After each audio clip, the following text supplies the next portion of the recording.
மாண்புமிகு பேரவைத் தலைவர் அவர்களே,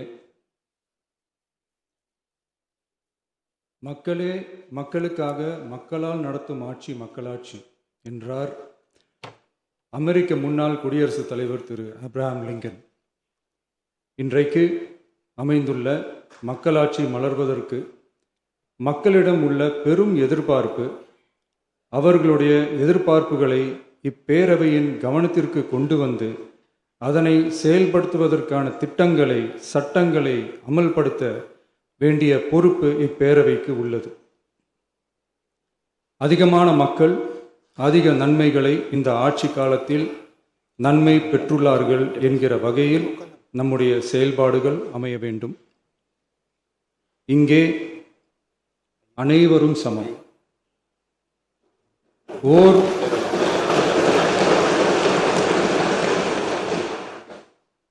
உறுப்பினரை கொண்ட கட்சிகள் இங்கே இடம் பெற்றிருந்தாலும் அவர்களுடைய கருத்துகளுக்கும் அதிக எண்ணிக்கை பெற்ற தமிழக வெற்றிக் கழக உறுப்பினர்கள் தெரிவிக்கும் கருத்துகளுக்கும் சமமாகவே மதிப்பளிக்கப்பட்டு,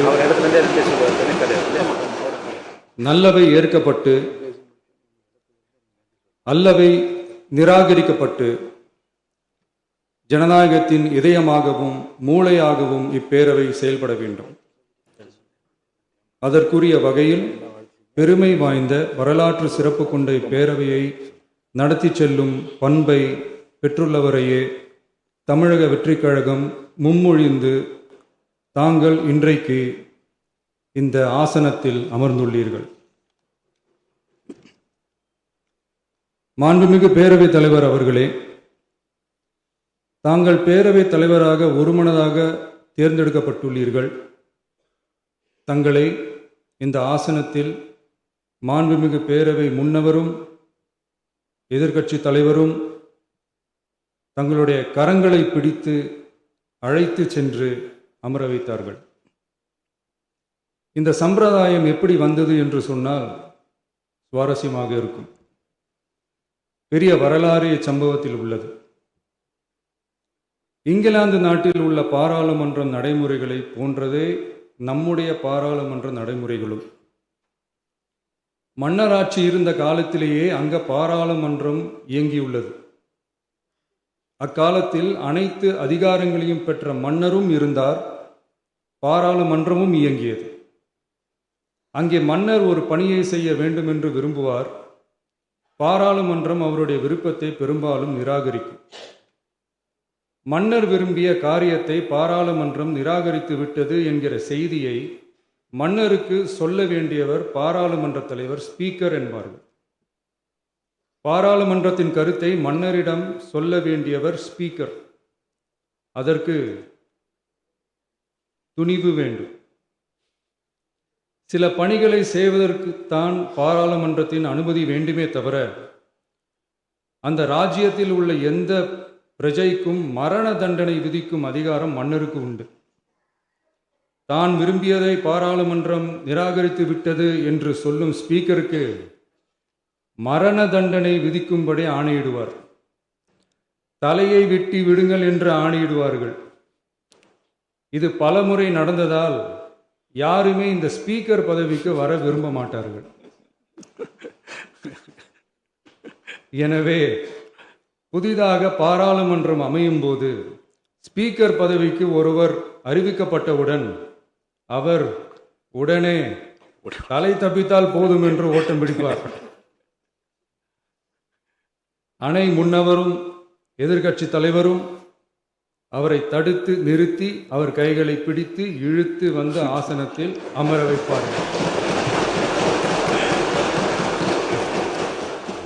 இதுதான் அந்த காலத்தில் இருந்து வந்த மரபு. ஜனநாயக முறை ஏற்பட்ட பிறகும் இம்மரபு தொடர்கிறது. நிச்சயமாக தமிழக வெற்றிக் கழக உறுப்பினர்கள் அனைவருமே உங்களுக்கு உதவிகரமாகவே இருப்பார்கள் என்கிற வாக்குறுதியை இந்நேரத்தில் அளிக்க விரும்புகிறேன்.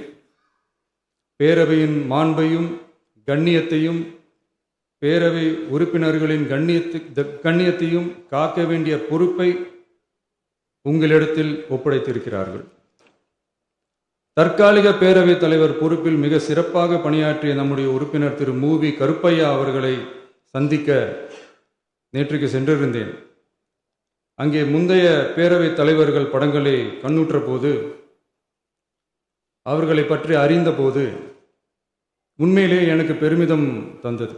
ஏனென்றால் எடுத்துக்காட்டாக விளங்கும் திரு ஜே சிவ சண்முகம் பிள்ளை, டாக்டர் யு கிருஷ்ணராவ், திரு எஸ் செல்லப்பாண்டியன் அவர்களுடைய வரிசையில் மிக சரியான ஒருவரையே நாம் முன்மொழிந்துள்ளோம் என பெருமை அடைந்தேன்.